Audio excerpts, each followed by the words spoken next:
Hi, my name is Katelyn Castro. My partner's name is Jen Williams. Jen was responsible for putting the content in this Prezi, and my responsibility was putting in the pretty pictures, and I will be doing the narration for this presentation. So with that said, let's get going.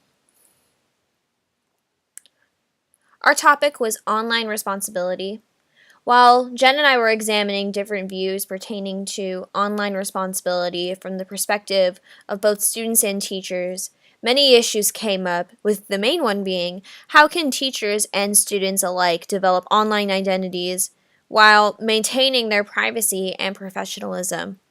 Online responsibility has become an issue in the education system because social media interactions by teachers can be viewed by students, and a student or teacher's online status and identity can negatively be brought into a classroom, ultimately affecting students' educational opportunities. In relationship to bullying, a large portion of the problem that directly affects education is that online insults and bullying directed towards a teacher or students directly translates into the disturbances into the classroom. When a teacher has a foul, racial, or malicious false accusation made against them on the internet, ultimately they're helpless in response and it directly affects their teaching. These quotes are from a BBC article written by Charles Keats. Some have lost their confidence to teach once they see foul and personal remarks made by pupils in their classes and have left their profession. Others have been so disturbed by the comments that their health has been affected. And obviously, this is a problem for both students and teachers alike. These vicious online comments influence students and parents to demolish the respect and responsibility for the upholding of a teacher's reputation and can lead to extreme conditions. From personal experience, I am also very aware of the implications of posting seemingly private information on Facebook. When I was in high school, my classmates were unhappy about the casting choices of a school play. Two of my peers created a Facebook page victimizing and slandering the drama teacher and titling the page The Official Mr. Swan Boycott. The page was created on a Friday, and in the span of a weekend, hundreds of students at my high school saw the page. Fortunately, many students, including myself, were supportive of my drama teacher and commented on the page about how disrespectful the students were acting. Some students showed their parents, and over 20 adults emailed the drama teacher informing him of what happened. Some parents even emailed the principal. The following Monday, the two students were suspended for slander, and the page was deleted. For one student, the page was brought to the attention of a potential university, and her admission was denied. Cyberbullying is a huge problem not only for teachers, but for students as well. When students are bullied online by classmates, it removes the comfort and safety level that a school should be able to maintain, and that the safe environment of a school is tarnished. This affects education because bullying lowers students' confidence levels, which results in them holding back in class. The following YouTube clip is a metaphor describing cyberbullying as a virus. For time purposes, we won't be showing the clip, but if you have time, it's a very interesting approach to explaining to children about why cyberbullying is so harmful.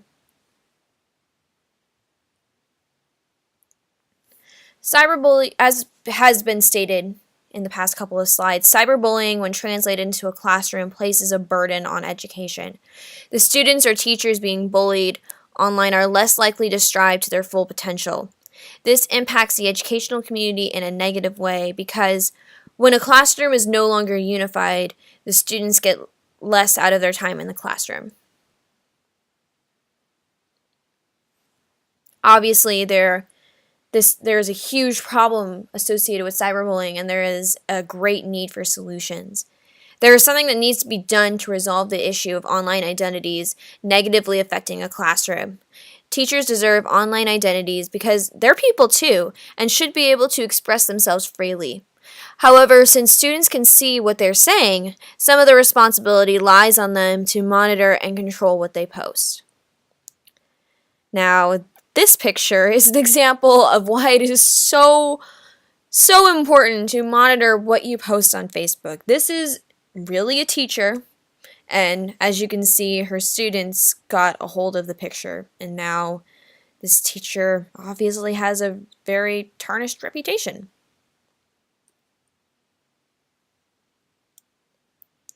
Now, we're all probably wondering if this is such a problem. Are there any tips, any suggestions for how we can maintain a positive identity online? For teachers online, identities created themselves. The best solution for them to maintain a private and professional profile is to simply be aware. In an online model program showing 10 tips to maintain professionalism online, the author Agnesia McPeak states, "Keep your online information private, but never assume privacy settings will give you a license to act unprofessionally."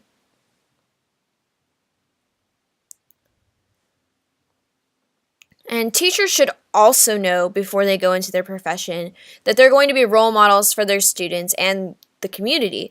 And since there is no such thing as a complete privacy on the internet, they should ask themselves before they post something that if their students want to see that and if it would be appropriate. Some other possible solutions: shameless plug-in for bridging the gap between education and online identities is to ban media connections between students and teachers unless it's being used for educational purposes only. And a great example is Oberverse. And it allows students and teachers to interact quickly and efficiently, but since it is a website for education, it's easy to restrain from inappropriate posting by students and or teachers. In conclusion, for teachers and students to develop online identities while maintaining privacy and professionalism, it is important for them to remember to have a conscious awareness of what they are saying, restraining from posting bully-like manner, and to stay responsible online. And this is our bibliography. And we wanted to say thank you for letting us present